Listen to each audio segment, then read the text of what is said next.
ഏറെ പ്രതീക്ഷയോടെ കാത്തിരുന്ന LPUP നോട്ടിഫിക്കേഷൻ വന്നു. ഏറെക്കുറെ എല്ലാവരും അപേക്ഷ അയച്ചു കഴിഞ്ഞു. ഇനി 3 ദിവസങ്ങൾ കൂടിയാണ് അപേക്ഷ അയക്കാൻ അവശേഷിക്കുന്നത്. 98% ആളുകളും ഇതിനുള്ളിൽ തന്നെ അപേക്ഷിച്ചിട്ടുണ്ടാവാം. അതുകൊണ്ട് തന്നെ എവിടെ അപേക്ഷിക്കണം എന്ന ചോദ്യത്തിന് ഇനി പ്രസക്തിയില്ല. എങ്ങനെ പഠിക്കണം എന്നതാണ് ഇനിയും നമ്മുടെ മുന്നിലുള്ള ചോദ്യം. ഒരാഴ്ചയ്ക്കുള്ളിൽ തന്നെ ഓരോ ജില്ലയിലെയും ആകെ അപേക്ഷകരുടെ എണ്ണം LPUP തരംതിരിച്ച് നമുക്ക് അറിയാനായിട്ട് സാധിക്കും.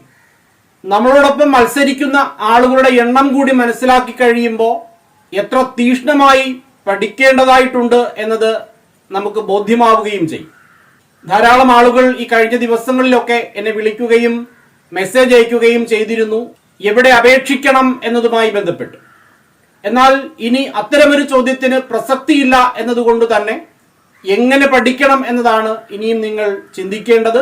1000 മണിക്കൂറിന്റെ ഒരു ചലഞ്ച് ഞാൻ നിങ്ങളുടെ മുന്നിൽ വയ്ക്കുകയാണ്. ഇനിയും പരീക്ഷയ്ക്ക് ഒരു 6 മാസത്തെ സമയം ലഭിക്കും എന്ന് പ്രതീക്ഷിച്ചാൽ 180 ദിവസമാണ് നമുക്ക് മുന്നിലുള്ളത്. അതിനെ ഞാനൊരു 150 ദിവസമായി ചുരുക്കുകയാണ്. എന്തായാലും 150 ദിവസം പരീക്ഷയ്ക്കായി ലഭിക്കുന്നതായിരിക്കും. ദിവസം ഏറ്റവും കുറഞ്ഞത് 7 മണിക്കൂർ പഠനത്തിന് ചിലവഴിച്ചാൽ 150 ദിവസം കൊണ്ട് 1000 മണിക്കൂർ കംപ്ലീറ്റ് ചെയ്യാൻ സാധിക്കും. 1000 മണിക്കൂർ തീക്ഷ്ണമായി പഠിച്ചാൽ ഉറപ്പായും ഈ വരുന്ന LPUP പരീക്ഷയിൽ നിങ്ങൾക്ക് വിജയം വരിക്കുന്നതിനും സർക്കാർ ജോലി സ്വന്തമാക്കുന്നതിനും സാധിക്കും. ഈ 1000 മണിക്കൂർ എങ്ങനെ ചിലവഴിക്കണം എന്നതുമായി ബന്ധപ്പെട്ട് നിങ്ങൾ തന്നെ നിങ്ങളുടേതായൊരു പ്ലാൻ തയ്യാറാക്കുക. കാരണം പരീക്ഷ എഴുതുന്ന മുഴുവൻ ആളുകൾക്കും ജോലി കിട്ടില്ല. ഒരുപക്ഷെ നിലവിൽ നമുക്ക് കാര്യമായിട്ടൊന്നും അറിയില്ലായിരിക്കാം. എങ്കിലും ഇനിയും നമ്മുടെ മുന്നിലുള്ള 5-6 മാസത്തെ സമയം കഠിനമായി പരിശ്രമിക്കാൻ തയ്യാറാണെങ്കിൽ മാത്രം ജോലി കിട്ടും എന്ന് ഉറപ്പാണ്.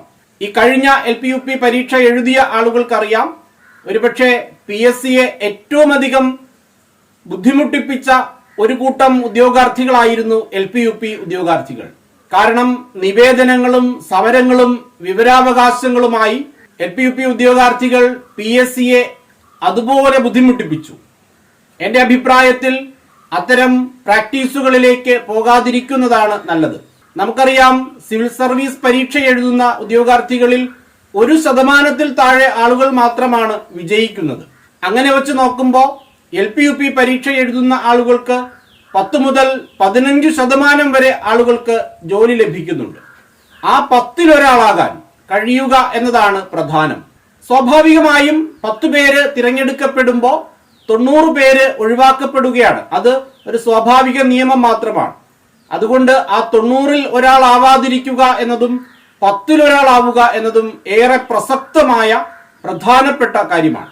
അതിന് എന്തൊക്കെ ചെയ്യാൻ കഴിയും എന്നതുമായി ബന്ധപ്പെട്ട് കുറച്ചധികം വീഡിയോസ് തുടർന്നുള്ള ദിവസങ്ങളിൽ ചെയ്യാം എന്ന് കരുതുന്നു. കുറേയേറെ മോട്ടിവേഷണൽ വീഡിയോസ്, അതോടൊപ്പം സമയക്രമീകരണം എങ്ങനെ ചെയ്യാം എന്നതുമായി ബന്ധപ്പെട്ട വീഡിയോസ്, സിലബസുമായി ബന്ധപ്പെട്ട വീഡിയോസ്, മുൻവർഷത്തെ ചോദ്യോത്തരങ്ങൾ ഉൾപ്പെടുത്തി കുറച്ച് മോക്ക് ടെസ്റ്റുകൾ ഒക്കെ നടത്താമെന്ന് ചിന്തിക്കുകയാണ്. എല്ലാവരും നന്നായി പഠിക്കുക. നന്നായി പഠിക്കുന്നവർക്ക്, തീക്ഷ്ണമായി പഠിക്കുന്നവർക്ക് ജോലി കിട്ടുമെന്ന കാര്യത്തിൽ യാതൊരു സംശയവും വേണ്ട. ഇനിയും അപേക്ഷിച്ചിട്ടില്ലാത്തവർ എത്രയും വേഗം അപേക്ഷിക്കുക. ഏതു ജില്ല തിരഞ്ഞെടുത്തു എന്നതിൽ നിങ്ങൾ ആശങ്കപ്പെടേണ്ട കാര്യമില്ല. വളരെ നന്നായി പഠിച്ചാൽ, കൃത്യമായൊരു പ്ലാൻ തയ്യാറാക്കി ഈ പറഞ്ഞതുപോലെ പരീക്ഷയ്ക്ക് മുൻപ് 1000 മണിക്കൂർ വളരെ തീക്ഷ്ണമായി പഠിക്കാൻ നിങ്ങൾ തയ്യാറായാൽ ഉറപ്പായും വരാൻ പോകുന്ന LPUP റാങ്ക് ലിസ്റ്റിൽ ആദ്യത്തെ 100 റാങ്കിനുള്ളിൽ ഒന്ന് കരസ്ഥമാക്കാൻ നിങ്ങൾക്ക് കഴിയും. അങ്ങനെയുള്ള ആൾക്ക് ഏതു ജില്ലയിലായാലും ജോലി ലഭിക്കും എന്ന കാര്യത്തിലും സംശയം വേണ്ട. അതിന് എല്ലാവർക്കും കഴിയട്ടെ എന്ന് ആശംസിക്കുന്നു. തുടർന്ന് വരുന്ന അപ്ഡേറ്റ്സ് ലഭിക്കാൻ ചാനൽ സബ്സ്ക്രൈബ് ചെയ്യുക. നിങ്ങളുടെ സുഹൃത്തുക്കൾക്ക് പരമാവധി ഈ വീഡിയോ ഷെയർ ചെയ്യാനായി പരിശ്രമിക്കുക.